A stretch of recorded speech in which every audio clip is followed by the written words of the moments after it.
அந்த பெண்ணிய உரிமையை நிலைநாட்டின பெரியாரிய பெருமக்கள்கிட்ட கேளுங்க.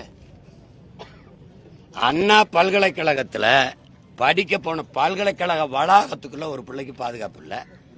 சாலையில பயணிச்சு கிழக்கு கடற்கரை சாலையில வர்றதுல உங்க கட்சியை கொடியை கட்டிட்டு குறுக்காட்டி நின்று பிள்ளைகளை தொந்தரவு பண்றான். கேட்டா வண்டி வந்து இடிச்சிருச்சு, அதனால திரத்தி போனான்னு போய் சொல்லிட்டு இருக்கீங்க.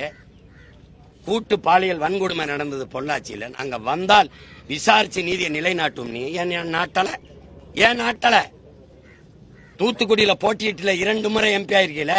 அங்க நடந்த துப்பாக்கி சூட்டுக்கு என்ன நடவடிக்கை எடுத்து என்ன நீதியை நிலைநாட்டினீங்க? குறிபாத்து தொண்டக்குழியில சுட்டவனுக்கு என்ன தண்டனை? அருணா ஜெகதீசன் தாக்கல் செய்த அறிக்கைக்கு என்ன நடவடிக்கை? பதில் இருக்கா? கொடநாட்டில் கொலை நடந்ததா இல்லையா? 5 பேர் சத்தானா இல்லையா? எவனோ ஒருத்தன் கொண்டிருக்கான்ல, கொன்றவன் யாரு? கொன்ன காரணம் என்ன? நடவடிக்கை என்ன?